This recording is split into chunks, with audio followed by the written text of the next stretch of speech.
સાબરકાંઠા જિલ્લામાં વાદળછાયું વાતાવરણ વચ્ચે પવન ફૂંકાયો હતો. સાબરકાંઠા જિલ્લામાં વાદળછાયું વાતાવરણ વચ્ચે પવન ફૂંકાયો હતો, જેમાં હિંમતનગર શહેરમાં ગઈકાલે સાંજે ભારે પવન ફૂંકાયો હતો, જેમાં રોડ રસ્તા પર ભારે પવનના કારણે વાહન ચાલકો પરેશાન થયા હતા અને પવન ફૂંકાતા લોકોને ગરમીથી રાહત મળી હતી. સુરેશ થોરી સાથે નંદિની જોશી, સિટી ન્યૂઝ હિંમતનગર.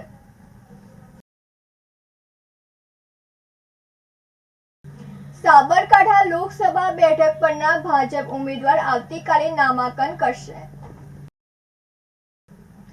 સાબરકાંઠા લોકસભા બેઠક પરના ભાજપ ઉમેદવાર આવતીકાલે નામાંકન કરશે, જેમાં હિંમતનગર શહેરના વૈશાલી ગ્રાઉન્ડ ખાતેથી કાર્યકરો સાથે રેલી સ્વરૂપે જિલ્લા સેવા સદન પહોંચી નામાંકન કરવામાં આવશે, જેમાં રાજ્ય સરકારના મંત્રી, રાજ્યસભા સાંસદ, બંને જિલ્લાના ભાજપ ધારાસભ્યો, પ્રદેશ ભાજપ હોદ્દેદારો સહિત સ્થાનિક ભાજપ સંગઠન હોદ્દેદારો હાજર રહેશે, જેમાં રાજ્ય સરકારના મંત્રી ભીખુસિંહ પરમાર, કલેક્ટર પ્રભારી બાબુભાઈ જેબલિયા, જિલ્લા પ્રભારી દુષ્યંત પંડ્યા, ગજેન્દ્ર સક્સેના, રાજ્યસભા સાંસદ રમીલાબેન બારા સહિત સાબરકાંઠા અને અરવલ્લી જિલ્લાના ભાજપ ધારાસભ્યો હાજર રહેશે અને આવતીકાલે ઉમેદવારી પત્ર ભરવા બાબતે ઉમેદવાર અને ભાજપ સંગઠન દ્વારા પ્રેસ કોન્ફરન્સ યોજાઈ હતી અને પ્રેસ કોન્ફરન્સ થકી આવતીકાલની માહિતી આપવામાં આવશે.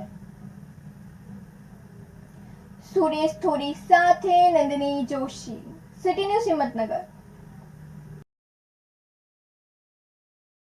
ચૈત્ર નવરાત્રિની નોમના રોજ હિંમતનગરમાં રામનવમીની ભવ્ય શોભાયાત્રા યોજાશે, જેને લઈને પોલીસ દ્વારા રૂટ પરના સંવેદનશીલ વિસ્તારમાં ફૂટ પેટ્રોલિંગ કર્યું હતું.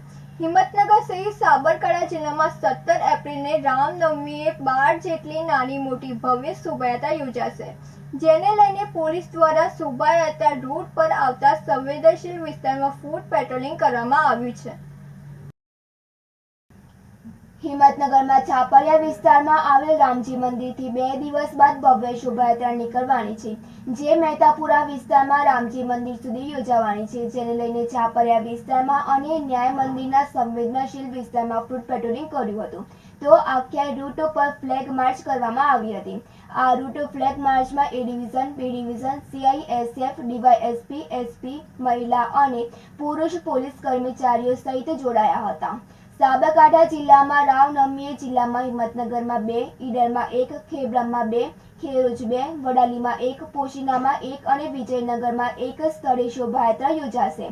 સાબરકાંઠા જિલ્લામાં રામનવમીએ 1 SP, 3 DYSP, 15 PI, 44 PSI, 707 ASI, HSPS, 115 WPC, 330 traffic, 575 HG, 250 GID સહિત 1810 પોલીસ જવાનો બંદોબસ્ત કરશે. સુરેશ થોરી સાથે તનિષા પરમાર, સિટી ન્યૂઝ હિંમતનગર.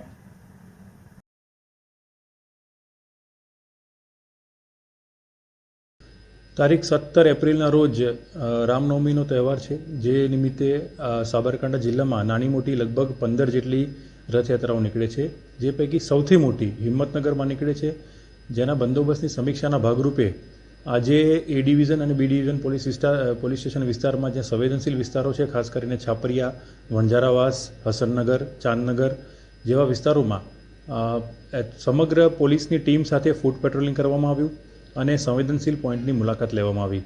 બંદોબસ્તની તારીખ જો હું આપને આપું તો જે 17 તારીખનો જે બંદોબસ્ત છે તેમાં 1 SP, 3 DYSP, 15 PI, 42 PSI અને પોલીસ અને હોમગાર્ડ થઈ અને કુલ 1800 પોલીસનો બંદોબસ્ત એ દિવસે રહેશે. એ દિવસે અમે ડ્રોન કેમેરાનો પણ ઉપયોગ કરીશું. સમગ્ર રૂટમાં CCTV કેમેરા પણ લગાડેલા છે અને બંદોબસ્તમાં અમે બોડી વોર્ન કેમેરાનો પણ ઉપયોગ કરનાર છીએ.